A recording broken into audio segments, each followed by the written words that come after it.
I'm the man who takes people out into the field and has them either live interact with or I've been with Sasquatch. So got something very interesting to show you guys today.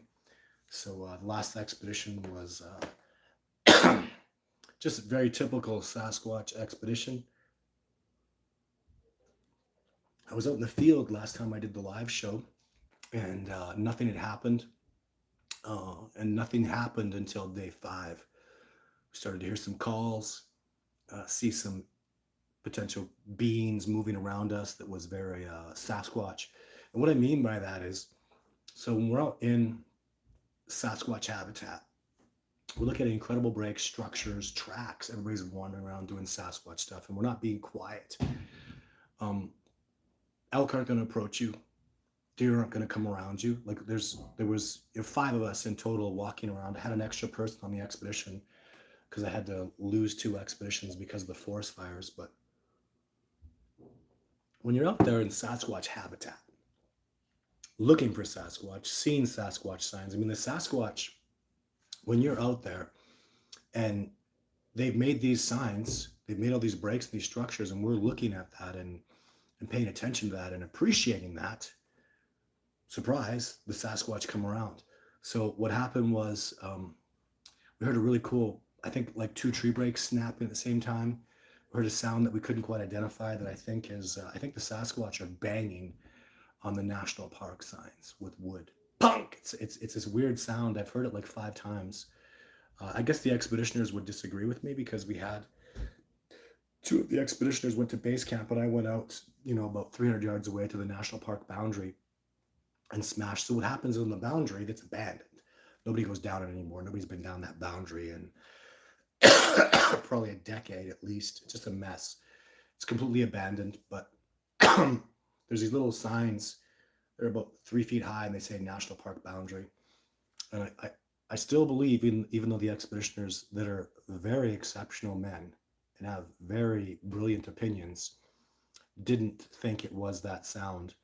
But anyways, we were hearing Sasquatch sounds, and then we heard this very impressive, loud Sasquatch call. And at the time, I thought it was a pretty young Sasquatch.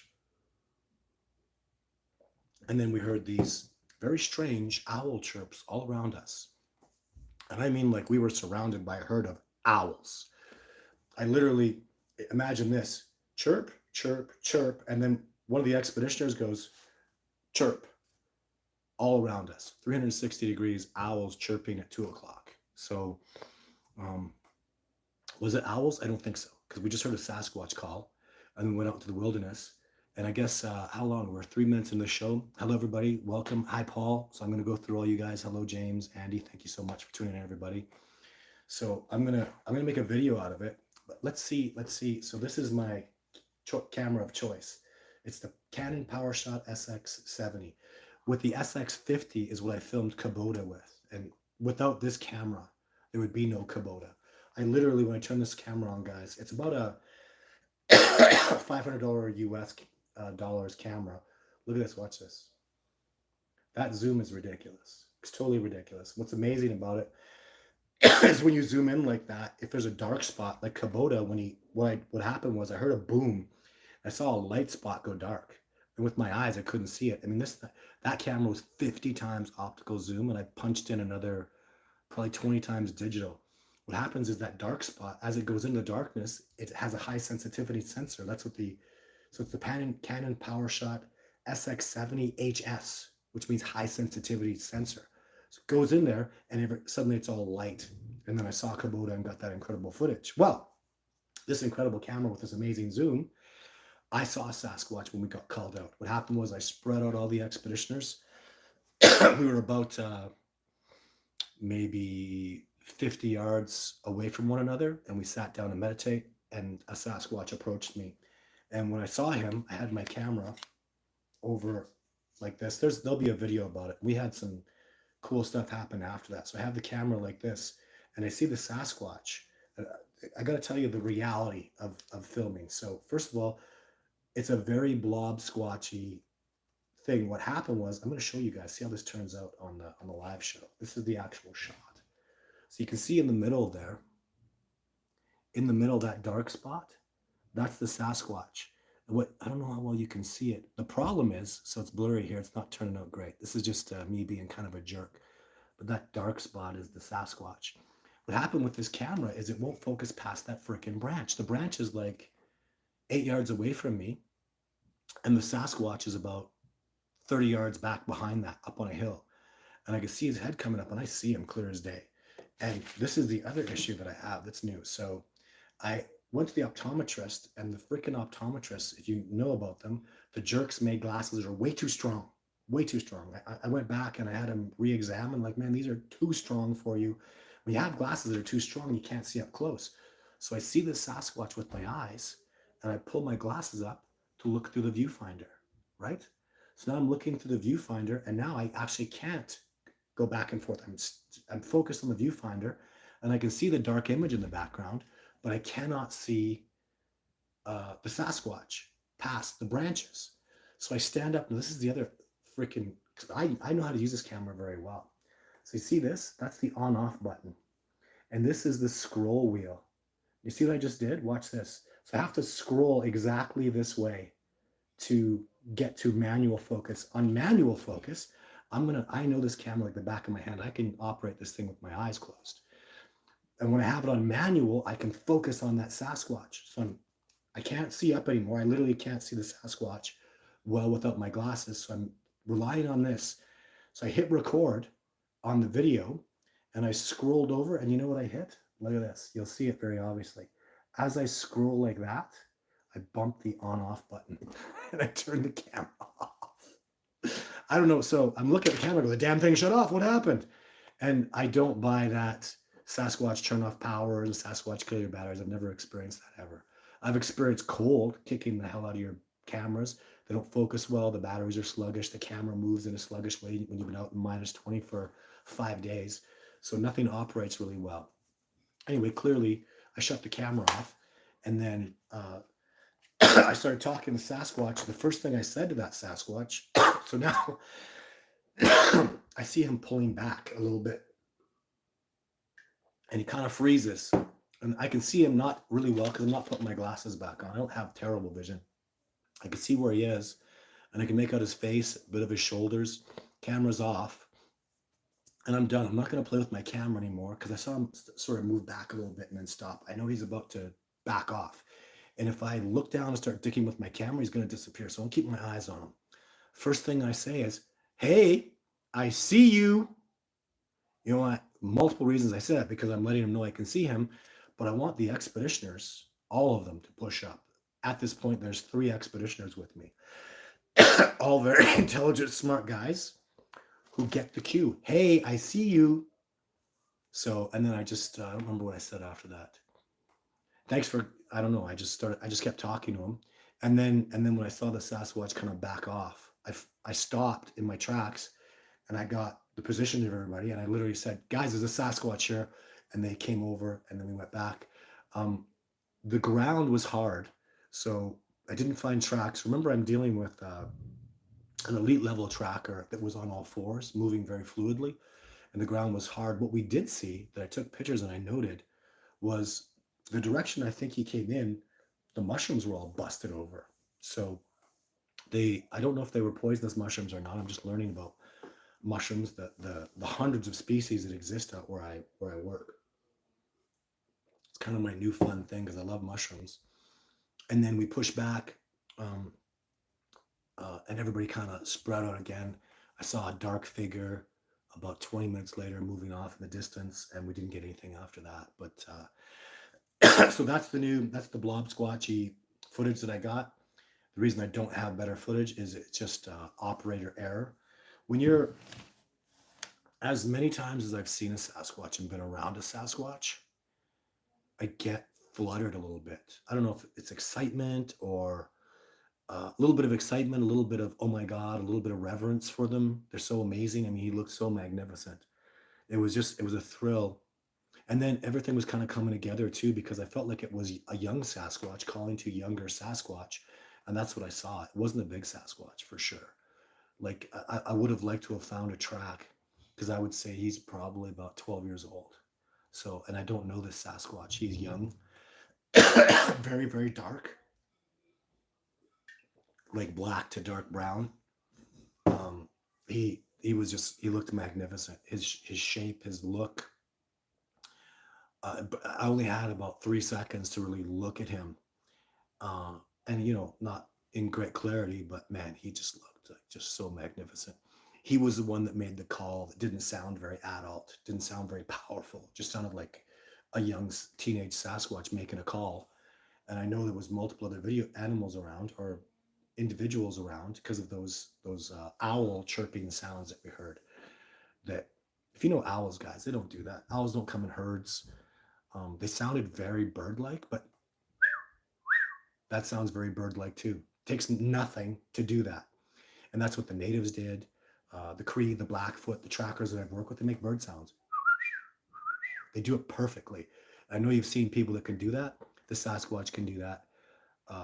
And the fact that we heard a Sasquatch call, they were around for the night before. We got audio recordings on the cameras of the Sasquatch sounds that we heard that were pretty impressive. Everybody was impressed with it.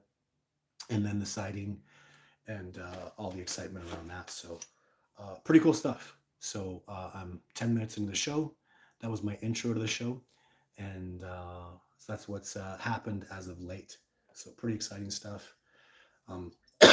We built one thing that's so important about these expeditions is we build up new relationships, new colleagues. We're out there, these men that I'm out there with, we're learning, we're expanding, we're pushing each other. They're questioning me, they're challenging me, I challenge them. A lot of growth happened, like a lot. And it was an all man expedition. And there was one new person on it, Billy, Dr. Billy. He's an MD. Wow, like it's very exciting to have him on board. He's an MD from Florida. Then I had Logan and Bill, and the structural engineer Richard was out there as well. So just a tremendously amazing expedition. Very, very happy. We all learned lots, and that's all I have to say about that. Hello, Paul. Thank you very much for tuning in. I've got news about Oregon, Paul. So I'm talking to some veterinarian students who are like a year away from becoming vets. They've done like 7-8 years of schooling, and they're really like they've got undergraduate, and they're really, really passionate about animals and stuff, Paul. So I spent 2 hours talking with them today, and these ladies are in, man. And it's gonna be a big deal. They're very passionate about the discovery of Sasquatch. It's Desiree and Alyssa. Um, it's very exciting because we have more of an Oregon connection. They love Oregon. They're born and raised there. They think it's just such a wonderful, amazing place to go to school there. And so that's good for Oregon's happening. I'm so excited about Oregon, guys. Oregon and Washington State, kind of my favorite spots. That famous Paul Freeman got some of the best tracks. No, he literally precipitated the greatest tracks in the history of Sasquatch research, and I'm giving Paul Freeman that credit. It's unbelievable, the tracks that man precipitated, the dermal ridges, the mid-tarsal joints. I believe the track, I got to talk to Jeff Meldrum. I believe the track he carries around, he's so proud of, was with Paul. Paul did it like nothing. It was just simple for him. Just another day in the field for him, which blows me away because in the Rocky Mountains where I do research, like we see tracks in the sphagnum moss, they're not castable. They don't have dermals. It's so rare. Like I showed that to the expeditioners. It's so extremely rare. Like there's literally in my research area, in 50 square miles, there's like 10 different spots that the Sasquatch could walk on and leave tracks. And most of the time, it's too wet or it's too dry. So of those 10 spots, there are very few times a year they can walk on them where they would leave good tracks. So it's literally a needle in 100 haystacks for me to get dermal ridges. So, but I see the same morphology. I see the same movement. I see the same in alignment. It's all the same because they're the same species, and it's powerful stuff. It's awesome to see Alabama, the Talladega Forest tree breaks tracks. They're just like mine. Go to Texas. I talked to I see work from a old Texas Ranger who was studying Sasquatch, showing all the same stuff that I've been doing, from tree breaks to tracks to the joints to the movements, the behaviors. It's all the same, upside down logs, jammed structures. I mean, all across this continent and into Australia now. Got a gentleman from Australia who came out last year who's seeing the Yowie making the same kind of tree breaks with the same purpose. So it's absolutely astonishing. Sorry, guys, I was doing really good today. I'm getting much better. I know you guys are always concerned about my cold, but I'm pretty much at the end stage of it. So I'm not coughing much. I just, when I talk, it bothers me, and I've been talking a lot on the phone all day, just getting things organized. So everybody saying hi. Thanks. Great to see you here again, James. Thank you. Uh, Tammy Strickland. Hi, Todd. Do you think there's a Bigfoot in the Pine Barrens of New Jersey? Oh, I'd love to go investigate that. Is it a Bigfoot? Is that what the New Jersey Devil is? I don't know. I'd love to go there, but it's really not on my list. If New Jersey was more south, so when it snows up here in the north and even kicks us out of like Montana, Idaho, Washington State gets kind of bad, I'd like to go south into the southern U.S., Tennessee, Alabama, New Mexico, uh, all across those regions where it's warm, and I could do research. But New Jersey is not fall into that category, and I don't know, it's just not on my list to do at all. I just, there's so much. What'll happen, or what's happening, is as this research starts to precipitate, and we see them in Florida and Texas and all through the South and up into the Adirondacks, all the way across to the Pacific Northwest into Washington, California, and Oregon. How much work am I going to have to do with legit boots on the ground stuff? What will happen is someone will come on an expedition with me, and I'll train them up, and they'll go back out there. And if someone I've trained and bled with and worked with in the field that I trust comes back to me and says, "Oh, there's tree bricks, there's tracks, the New Jersey Devil is Sasquatch," then it'll be on, and I'll just let those people do it. Remember how important these expeditions have become. I'm literally, if I'm gone tomorrow in an airplane crash, most of my knowledge is still out there. So most of what I've done is out there. I've really, I mean, I do everything I can to teach people. There's a level that you get to when you've spent over 2,000 days in the backcountry wilderness that you can't teach. But everything that I've learned as best I can, I'm just transparent. I just put it all out there. I just show people. I just teach them, uh, and because I want this information to continue on when I'm gone. I want to have trained people for 20 plus years to continue this research. And that's what's happening on so many levels. So many men and women are learning. So I literally, taking out over 30 people a year on expedition. Well, at least 10 new people a year, more than 20 come back that are repeats. So, and we're just expanding and growing. I want to push this information out here. I'm here on this live show today to answer questions that people might have that will even challenge me and push my limits, right? So Stacy Morrell says, Jacksonville, Florida here in the treehouse. Thanks for coming in, Stacy. So Paul says, Todd, what can you learn from Sasquatch given that they are a wild species and we are a domesticated species? Well, what can we learn? We can learn how to be wild. We could learn how to reconnect to nature. In fact, I think Paul knows the answer to this, and he just wants me to talk about it because he's a freaking smart SOB.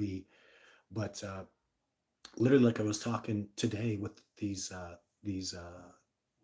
wilderness veterinarian ladies, it's really, this is not a discovery like we've ever seen before. The most man-like species on the planet are truly wild and truly free, and we are truly damaged by being domesticated. And in nature is the preservation of the whole world. That's where everything exists in abundance and in strength and in positivity and love. And it's all from nature, all of it. And we need to reconnect. We've gone too far away from it. Domestication is literally a sickness. Domestication syndrome is awful. And the more you become domesticated, the less free you are. The more you become wild, the more free you are. Only a wild thing is free, and Sasquatch is completely wild, and we are horrifically domesticated. So And that's the only way you can connect with Sasquatch, is you yearn as a student to learn about the natural world and nature and reconnecting with that. And when you're a really great student, the master will appear and come and teach you, because Sasquatch love nature. They flourish in nature. They are absolutely abundant in nature. They love nature to the heart and soul of them so passionately. And as many people like myself as I've met, and I've met some awesome people that love nature, and they are literally a mooncast shadow compared to the way the Sasquatch are, and the reality that they live in that is so beyond us. Like, even try to understand this. As an example, human beings like to walk down trails. We don't like to be covered in the wilderness, and Sasquatch can't stand walking on trails. They love to be blanketed and safe in the wilderness. Which is more natural, walking down a road or walking through the wilderness? Dense old growth forest, they love it, and we feel uncomfortable there. But something even more than that is, we don't live by the rule only the strong survive. Not anymore. It's gone. Everybody lives, everybody makes it. Medical uh, knowledge and abilities have made people that are terribly weak and terribly ill birthed out by terribly weak, terribly ill people, and they all survive. In fact, those people are breeding more than the strong ones are. Not good. That's not good nature. But even beyond that, imagine this, really understand this concept. I think the elk are like royalty. They're so beautiful. The deer are amazing creatures.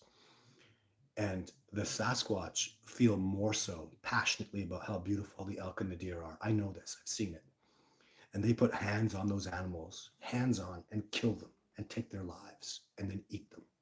Even though they love them and they have so much respect and admiration for them, even more so because those beings nourish their body.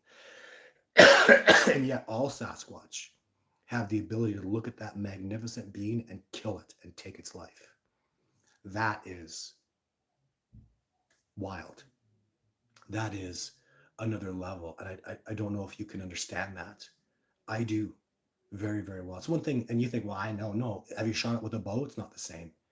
Have you shot it with a gun at 250? It's not the same. To literally, they will put their hands on these animals. At worst, they'll grab that animal and take a rock and crush it. They'll literally squeeze the life out of this beautiful, magnificent being that they love and cherish. To have that kind of mentality is very broad and very wide, very wise, very connected, very truthful, and we are not. What, 99% of us watching, including me, hand in the air, we got our beef and everything, our chicken is all killed. We never, who's killed a chicken? Who's killed a cow? And how many chickens have I eaten? How many cows have I eaten? I've never killed one in my whole life. So being separated from that, it is what it is. It's domestication. And I've put my hands on an animal and I've taken its life. I've felt that. And even I got close to a deer and I took its life, and I saw it take its last breath and die. And I took a bite out of its heart in an old Cree Indian ritual. It was very powerful, very, very life changing. And there's so many things that we can't understand. We don't know what it's like. We don't know ourselves. How many? Listen, I saw this spoken. I'm not going to mention this person's name because he's a political figure, but this really like blew me out of the water. The greatest religions that exist on earth. So talking about Hindu, talking about the Sikh religion, and specifically Christian, Buddhist, and Muslim. Did you know that all these great religions, the greats, Muhammad, Buddha, Jesus, Shiva, they all had their epiphanies to greatness by going into nature, into the wilderness, and isolating themselves? Who's done that? Most of my expeditioners have not. I mean, go out in the wilderness, not naked, but just walk out there. Spend a couple days alone. Like, what does it say in the Bible? I can't remember, but I know Jesus had, like, wasn't it 40 days?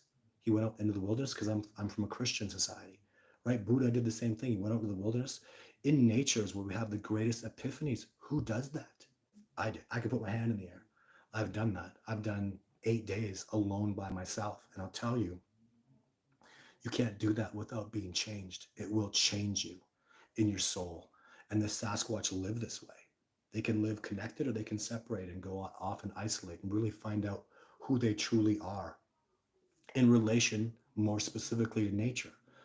I'll tell you guys, uh, a day I remember quite vividly where I was out in the wilderness. Survivor Man talked to me about this too. Every time you go out, you spend that first like 36 to 48 hours alone, and you kind of have a panic you go through. Oh my God, what about my bills? What about my responsibilities? What about society? You kind of you kind of shed it off by having a bit of a panicky. I don't just you feel emotional about it. Once it breaks off and you realize that it's just you and you're isolated and you just accept that reality, I tell you, the land became alive. The trees were living fluid beings. The earth and the sphagnum moss and the mushrooms and the plants, they were resonating, and I could feel them.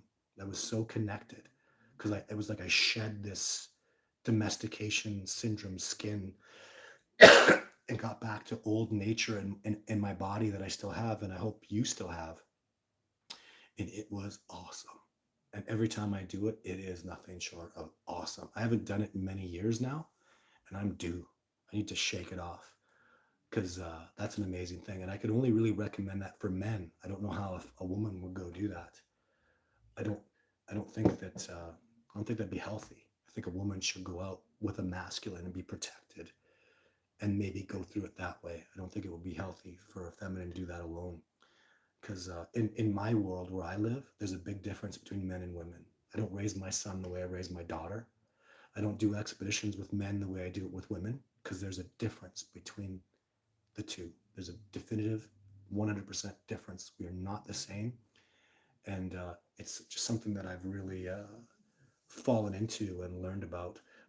My daughter and my son, my daughter who's 6, even my nephew, who I have a nephew and niece that's 8 and 6, but specifically my 8-year-old boy, who Ulrich, and my daughter Tatiana, that are about the same age. They go to the same classes, and it is nothing short of awesome to see the differences, like just how they are.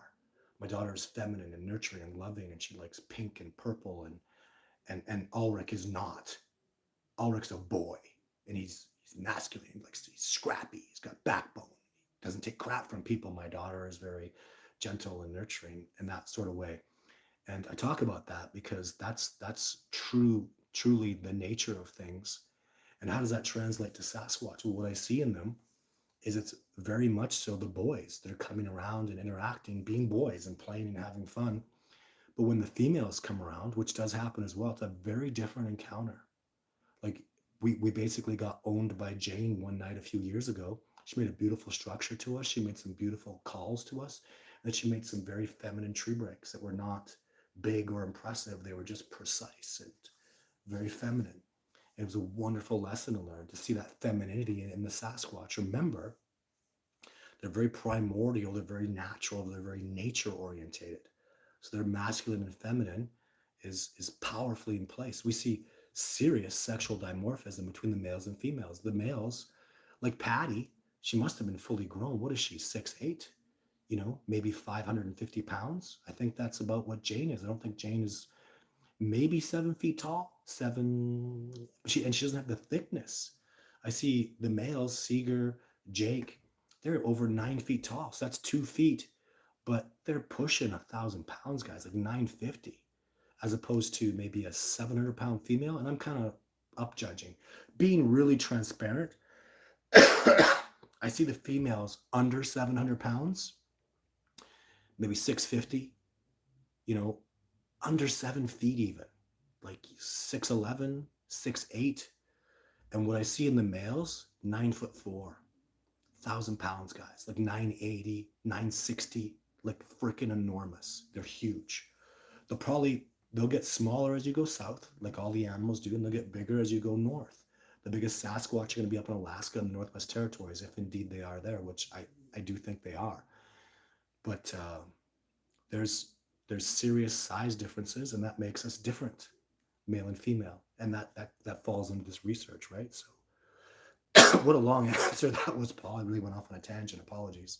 So citizen scientists who always has good questions. Do you think separate clans meet up and gather? Yes. Certain times of year? Yes. In large groups? Yes. Possibly for breeding or sharing knowledge? Yes. Yes. Let me tell you. So The year that Jeff Meldrum saw Sasquatch in 2013 in Nordegg, when Survivor Man came around and Jeff was there, I'd been there for like 100 days, killing it, documenting all the individuals, all the tracks, the males, the females. I had all the male tracks are heavier and wider. The female tracks are more slender and seem a little lighter. They're lighter. Males are bigger, just the way it is. And I can see it even up until about 10 years old and on past that. I can see it. So I had all these individuals numbered, all this work, all this documentation. Suddenly October happens, right off the scale. I literally took my paint. I was like, oh, watch this, guys. I got all these numbers. This is amazing. Look at all the work I've done. And then I'm going out there and going, I don't know who this is. I don't know who that is. I've never seen this track before. It literally, citizen scientist, it was quadruple the number of Sasquatch. Like when they were coming on Survivor Man and I couldn't count the individuals. There was like 20 males with no females. I'm like, what the hell? So what was happening, and what I see significantly throughout the anthropological history of human beings, is the Sasquatch and the native people do the same thing. They're very similar. I believe the Sasquatch have powwows where groups get together, and I believe the powwow was in fact in that Nordegg region that year.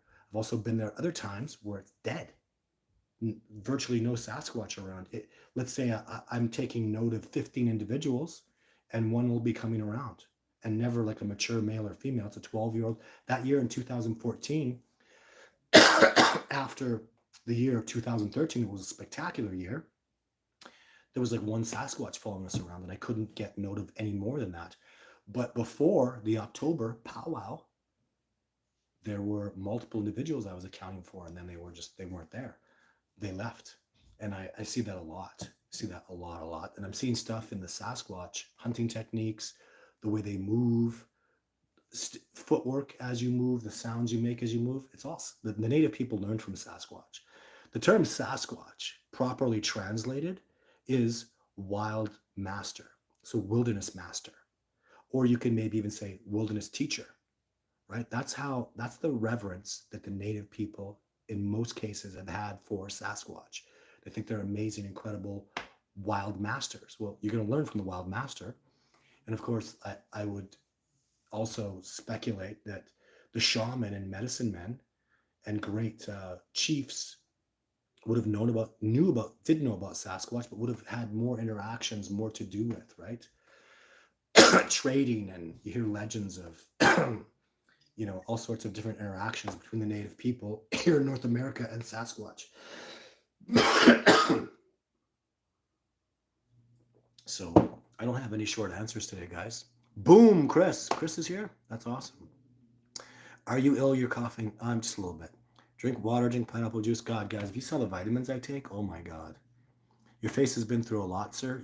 This is Red Hulk, Green Hulk. Oh my God, dude. I've been through hell and back 20 times. Cut, split up, fallen down, pounded, heat, cold, you name it. But the physique, oh my God, my body is so tough. So I can't do anything about my face. I'm going to look older, and I don't mind. It's because of the grind I've put myself through. But my physique is strong. I'm fit and strong. I mean, I'm 220 pounds, and I nearly have abs. I just have a little bit of a comfortable layer of fat. And man, I feel like $1,000,000. This body and this physique is extremely well designed for what I do. Backcountry, boots on the ground, wilderness expeditions. I train 6 days a week, mercilessly. My son is on par to be a professional football player. I work out, train with him, and fitness is so important, even to this discovery. Because if I'm physically healthy, eating good, healthy nutrients and food, my spiritual, mental, emotional, and life force energy explode up through the roof. Those 5 things, ladies and gentlemen, are so extremely important. The emotional, mental, physical, spiritual, and life force energy, also known as sexual health, are imperative to your growth and development. If one of them is down, then you're all going to have problems. So I sleep better at night. I think better when I eat good, healthy food, and I get tremendous amounts of exercise. I ice bath. Like, I'm literally obsessed with health and wellness for this discovery process. It's essential. If I'm some beer drinking, Doritos eating fat guy, not going to make the discovery. Just not going to happen. You know what? I was talking about how merciless the Sasquatch are. They're like that. I've seen them reject people based on eating crappy, horrible, bad food and taking poor care of themselves. They will literally look at you and go, "You're toxic, and I'm not interested in working with you." Why? The Sasquatch will be, "Why are you poisoning yourself like that? Why do you eat that crap? Why are you so unhealthy and unfit?" And they won't interact with you. And rightly so, they're very judgmental on that. Do you want to go and have friends and build bonds with people that poison and terrorize their body and are going to die early? Do you want to love and care about somebody who damages themselves and degrades themselves knowingly? Maybe you do. Maybe that's okay with you. But all my friends, all my colleagues, James Penner's on here, amongst other people, even Paul, like the people that have been on an expedition, I give those dudes hell. Like, you take freaking care of yourself. James, you got a lake right in front of your house. Why the hell aren't you ice bathing? I give him hell because I care a lot. And it matters to me that my friends are doing good, healthy things. James is up leveled so much. He's such a great example. That guy is going out, he's making these beautiful salves from Devil's Club. Send me a jar of it. It's amazing stuff. Like, that's serious up leveling. And I know that I'm a big part of that. Picking berries, learning about plants and the animals so much more, and just being healthier and uprising. You become spiritually healthier when you're physically healthier. These things go hand in hand. How could you be mentally stable when you're putting horrible toxins in your body?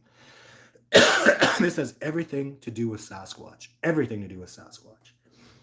I have to be at the highest level that I could possibly achieve in any way to get that inch to move this discovery forward. If there's a day that comes, for God's sake, my son Thaden and David Avocado Wolf are up on top of a hill. "Dad, there's a Sasquatch. Get up here. Kid, my legs are burning." If I wouldn't have been in ridiculously impressive shape, I wouldn't have been anywhere near them. I was hammering up that hill, and I did get up that hill, pushing a freaking 80-pound e-bike through steep rocks, and I jammed that thing up the hill, and I got my ass up there and was a part of that discovery process, a part of that success, because I'm extremely fit, like top 1% of fitness, period. Blood pressure, blood work, cholesterol, everything amazing, healthy physically. And it's necessary for this discovery. The things, even right now, I'm training for expeditions. I don't want to talk too much about what's going on right now and what I'm doing, but in the old days, I'm literally telling people this. So it would take me 3 days of hiking like a jog to get into Sasquatch country. I'd film for 2 days and then hike out for 3 days. The mountains just roll like this. It's not easier one way or the other. You hear what I said though? I jogged up hills. Like Logan, I took him up Strawberry Mountain, and I'm like, "Yeah, we'll be at the top in about 20 minutes," and 20 minutes, and it took us an hour. And Logan's pissed at me. He's mad. I hadn't been up there in like 5 years. He's like, "Dude, you're so wrong. Like, you're such a good guide, but today you suck." The reason for that was when I used to go up there, it did take me 20 minutes, what took us 2 hours. I was lit. I flew up those freaking hills. I kicked ass because I knew I had to smoke it. If it took me 4 days in and 4 days out, I had zero time to shoot. I only have 8 days. So it's 3 days in, 3 days out, 2 days to shoot is 8 days. And normal people, the average American, not going to do, it's not going to do it. He's not going to get in there in 8 days, never mind out. So don't tell me that my fitness didn't matter. And it's awesome there are people that are coming to their backyards and having all this tremendous success so easy. It doesn't work that way for me. I am studying Rocky Mountain Gigantopithecus, Rocky Mountain backcountry nature,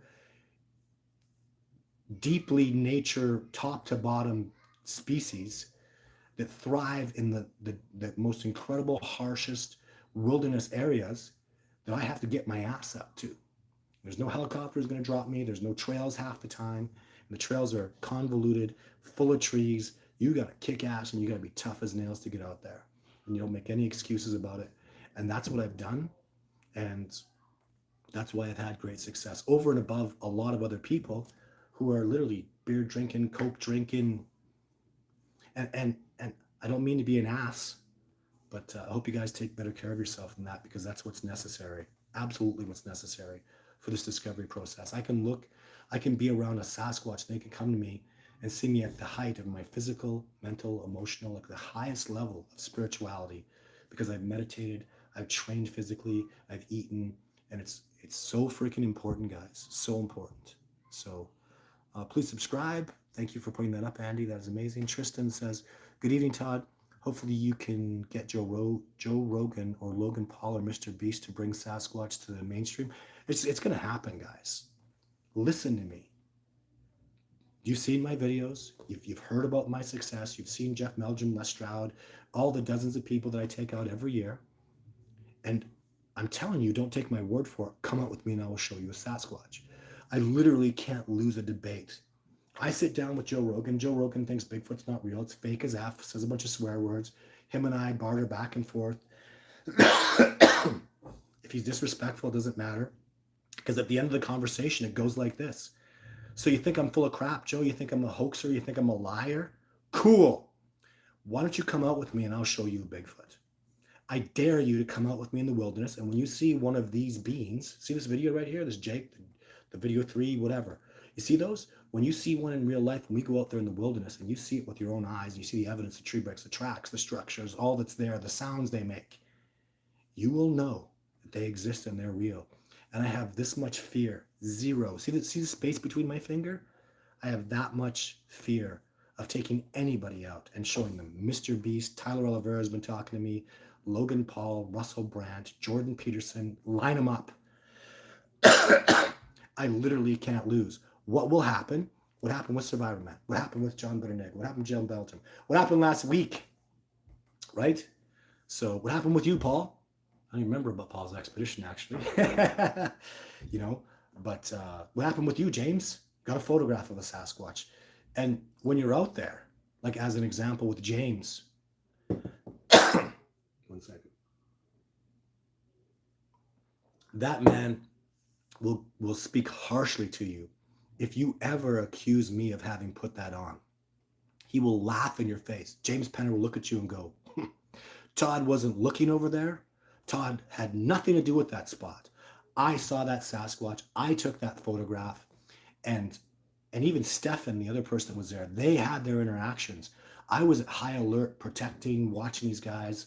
I was very concerned about their safety. I was very concerned about their physical stress that was being put on them, because they were going up the hardest freaking hike imaginable, where Navy SEALs and Rangers grind and suffer. So they went up this hike. He got that photograph, and I had nothing to do with it. It was literally his journey. It was literally his inspiration. 360 degrees, mountains all over the place, rivers, trees everywhere. 360, guys, everywhere you look. He takes a photograph in the right spot that I didn't know about. It's even worse than that. It's not 360. It's 360 by 360. You've got from top to bottom, from mountaintop to down to the ground, and all around you. Like, what's 360 squared? There's no way I could have done that. I didn't cue him to anything. I mean, the authenticity of how these events transpire, how these people get their sightings. David got a wolf and my son Thaden. You think I knew that was going to happen? Come on. There's no way. They go up around a corner and they're standing there 5 minutes. I'm like, what the hell are they doing? And then my son comes running back down. "No, there's a Sasquatch." I had no idea. To think I set that up, I mean, it's preposterous. Totally ridiculously preposterous. These things are happening organically, soulfully, in a beautiful spiritual way, and I'm not even surprised. James Penner attracted and earned that Sasquatch photograph that he had. No different than David Avocado Wolf and my son earned that success they got. And it's so clear to me, especially after it happens. It's like, oh man, you guys were really ready for that. You really wanted that, didn't you? It's absolutely amazing. Joe's a non-believer, totally, from what I understand, and that's correct, but so what? Joe seems to have a love for nature. And I know people that have been on the Joe Rogan show, like Les Stroud, but other people that I'm not going to mention here, but they tell me, like, behind the scenes, like, he does a lot of good.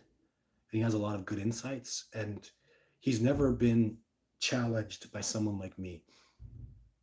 I will take him out and show him a Sasquatch. Do you see the doubt in my eyes? I will win that one. Sabe will show themselves, right?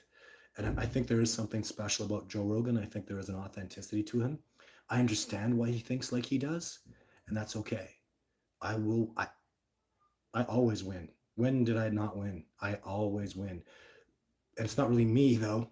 It's I'm the guide, and Sasquatch own this. Sasquatch wins. The world will change. It wouldn't happen. The universe won't put it into alignment till everything is set and ready. And I have 100% faith in that. My elder and teacher and friend, colleague, mentor, maintenance worker, ENT, good day, sir, my friend from Nia Bay. Bro, I had some weird owl sound this morning at the crack of dawn. I know the owl calls, but there was another sound every time just after each hoot. Never heard it before. Yeah, Brian, if you had heard those owl sounds that we heard, they sound like owl sounds. Except, again, 2 o'clock in the afternoon. What? Ground level, not up high. Which, okay, you could say a saw-wheat owl, right? That's a burrowing owl. Okay. 4 of them encircling us right after a Sasquatch call.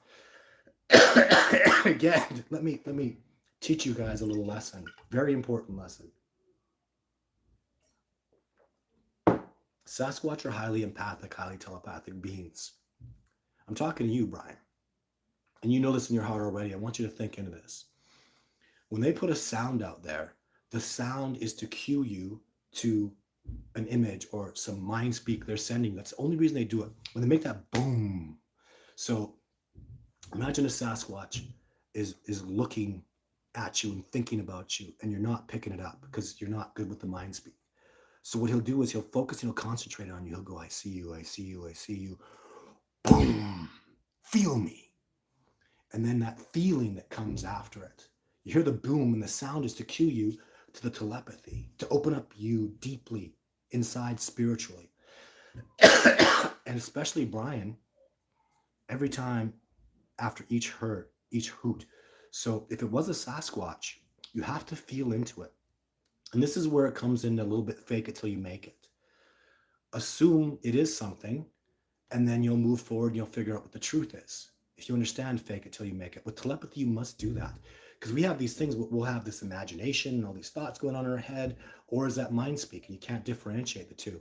And you have to move forward knowing something is something, assume it is that, give it a value, and then deduce it as real value or not later.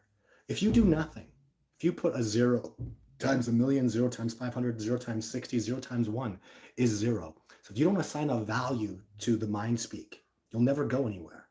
You must assign a value, and then from there you can deduce it later on. I hope you can understand this. Mind speak is not simple. It's a different language, guys. A Sasquatch never said, hi, Todd, how you doing today? What's up? They don't do that. They send me an image of me moving around, let's say, and then they'll attach an emotion to that. So I see a Sasquatch looking at me through the wilderness. I see this image of me moving around my truck, and I feel like happy. Like he's looking at me like, yeah, like you. I have good feelings for you. And then I get that mind speak of, oh, you're happy I'm here. Oh, I'm so happy that you feel that way. And then I'll mind speak back. I'll look at the forest because I can't see the Sasquatch. And I'll mind speak back. This is a beautiful place and I love it here. And I have immense gratitude to be here, especially because of you. I'm only out there. The reason I have such a blessed life, and I'm so fortunate to do this wonderful, incredible, amazing, soulful, deep work, is because I really, really love it and I'm passionate about it. And I attract that. I don't know anybody who's literally a full-time Sasquatch researcher like I am. This is my job. This is what I do. There are good times and bad times. I have ups and downs. Don't think it's all sunshine and rainbows. The world is a very cruel and nasty place, and it will beat you down to the ground and leave you there if you let it. Right? You know, those of you who recognize the speech should. So it's not about how hard you can hit. It's about how hard you can get hit and keep moving forward. And I tell you, that resonates in my heart so much. So because that's how winning is done. And again, the Rocky Balboa speech, right, really resonates in my heart as a male, anyways. So it's tough, and I kind of like it like that. But make sure you do that, Brian. You're a deeply soulful person. Brian, Brian is a Makah native elder who's connected to that land. What, thousands of years of your people have been there. Use all that, Brian, right? Feel it. Know who you are. Go out there and know it. You don't even need to fake it till you make it, my friend. You are a deeply soulful person. Some of the most some of the most incredible things I've experienced. This great man has like sang to us and blessed us in his beautiful homeland. I'll tell you, when he did that on an expedition, the expeditioners and I were there and our freaking jaws hit the ground. Like, what a beautiful, incredible thing. I saw your video, Brian. You made a drum for Bill, and then you blessed it and you sang a song and sent in the video. I'm sorry, I saw that video. It like makes me teary-eyed. Like, it's so beautiful how connected you are, my friend. And I consider it an honor to call you my friend. And you're so connected to the land. You should, don't ask me that question again. Go out there and feel it. It's so important. You're talking to the one eyes, right? So you can do this. You need to rise up and go kick some ass. You're such an exceptional human being. It's such an honor to know you. And you need to know that stuff. The people that I take out on an expedition that get to meet you, they're honored. You make me look like a freaking rock star because you come out there and you guide us and you treat us with such respect. And I'll tell you guys, the relationship I had with this man, he came up to me first day I ever met him. And he's pouring out his heart about his personal life and these things that are going on. And I'm there going, who is this guy? Why is he so familiar to me? Why is he opening up in such a beautiful way? You know why he did that? Because he's so damn smart. Because he knew that if he opened up and he was transparent with the things in his life, he had some pain going on. He's literally telling us about these pains in his life. You know what he wanted? He wanted it to reflect, and it freaking well did. Someone came and was, what's the word I want to use? Like, transparent, was vulnerable, was honest to the core of his body. Why? Because he knew if he did that, we hoped I would give it back to him, and boom, did I ever do that, right? So what an awesome way to start a relationship, and I have great expectations of you, my friend, and I look forward to our continued relationship for the rest of our lives. I'll be going to Nia Bay for the rest of my life. Something for you to. Paul is coming on the Nia Bay expedition this year, so you'll get to meet Brian. You'll spend half your time with Brian and Paul, and then Larry and Anali. I don't even know what to say about those two amazing human beings. You all need to know that it's funny too, because I have a good laugh over this. Brian, Larry, and Analia. Brian is the maintenance worker elder he's a Makah native. And they're so happy that I come out there because I teach them so much. It's 50-50. And they'll go, no, no, no. Todd teaches so much. Todd does all this. It's not. It's not 50-50. Well, it's 50-50. So as much as I can teach them, as much as I can show them, as much as I can open up to them, mentor them, but more colleague to them is what I am. And it's 50-50. I pour it all out. I give every bit of information I got, and they just give it right back to me. So, but it's important for our growth. Let me ask all of you, what are you doing to grow? What great men and women are mentoring you because they're out there? And Brian's a little older than me. Larry's a little older than me. So is Analia, just a little bit. You know, if we're not learning and passing on the knowledge from one generation to the next, then we're losing out as humanity. Even more than that, these great men and women are teaching me new things, and we're growing to new levels. It's brilliant. So, Brian, you better be your younger people, your children. They better be learning your songs and stuff, man, because that's not for me to do. what a what a beautiful piece of your heritage. Half the trip to Nia Bay is going to the beautiful museum there. This is Nia Bay is on the Olympic Peninsula of Washington State, ladies and gentlemen. Incredibly beautiful country. The Makah people are absolutely fantastic, brilliantly living in equilibrium with nature there, for the most part. Nobody's perfect. We all make mistakes, but they're the best I've ever seen. And their history is beautiful. Their museum is absolutely fantastic, and I can't say enough good things about them. When this discovery process explodes to the next level, There'll be a Discovering Bigfoot Research Center in Nia Bay all year long. And these great men and women that live there, there's so many of them. They're absolutely phenomenal. We do group walks, group meditations, go talk to Sasquatch. Oh my God, it's just blows my life. It blows my mind, the brilliance of it all.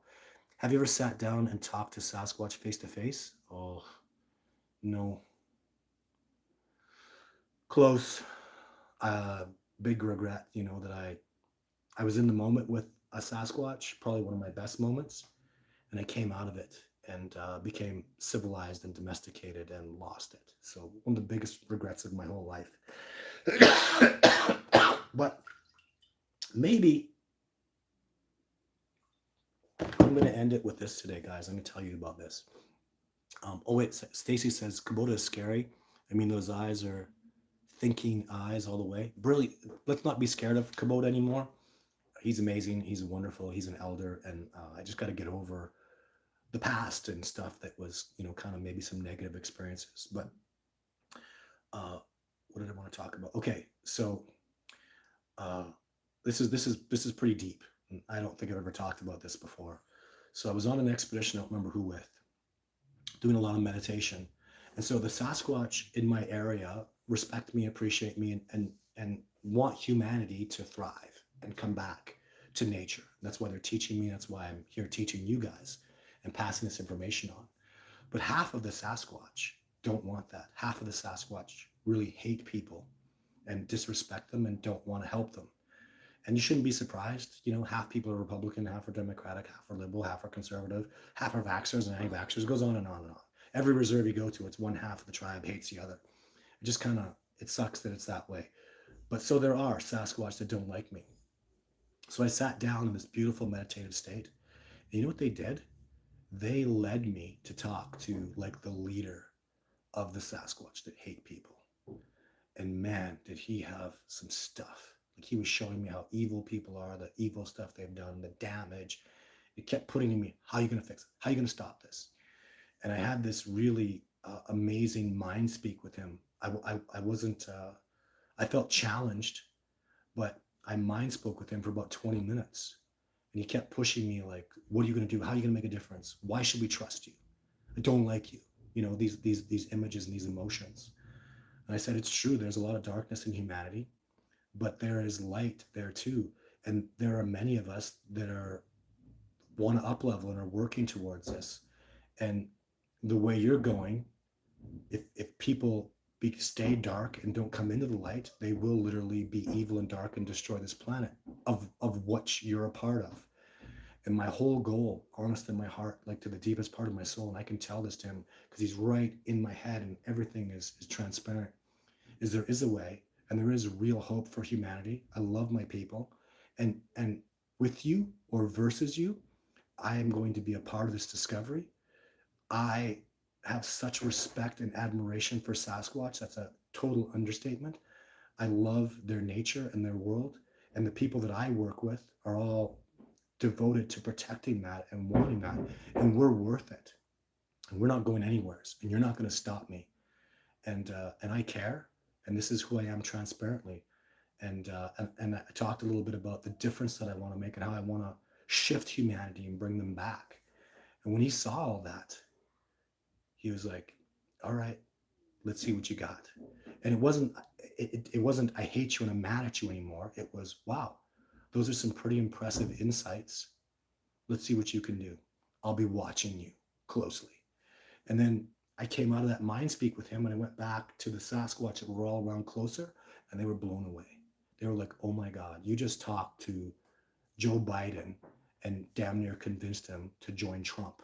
It was, if you want to put it that way, I think we're very all clear with American politics, right? But maybe I shouldn't use that. I apologize. It's just someone that's on the darkness really looked at me and said, you got a point, and I respect that, and I respect you. And now I want to see what you can do. If I can convince that individual, that great being, I have respect for him. I didn't sit there and go, I don't think you're right. I disagree with you. I go, you're right. That's one thing I think that shocked him. I think that's an atrocity too. That's disgusting what they do.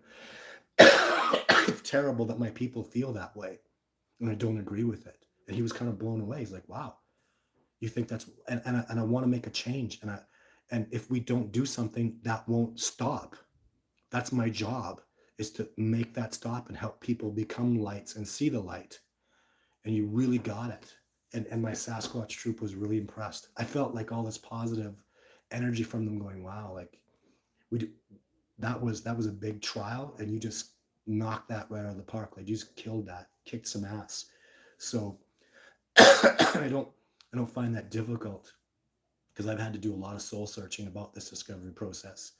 It's difficult, it's hard, it's painful, uh, but there's no quit in me. The quit's all gone. The years that I thought about quitting, or I tried to quit, or I did quit and I came back, those days are dead.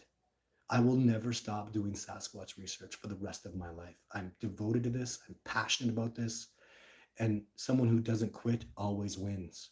And I am winning, and we are winning, and we're all a part of this. And for all of you that care about this discovery process and are so passionate about it, or even working towards, or maybe giving us a chance to win you over in the belief of the reality of this incredible species existence.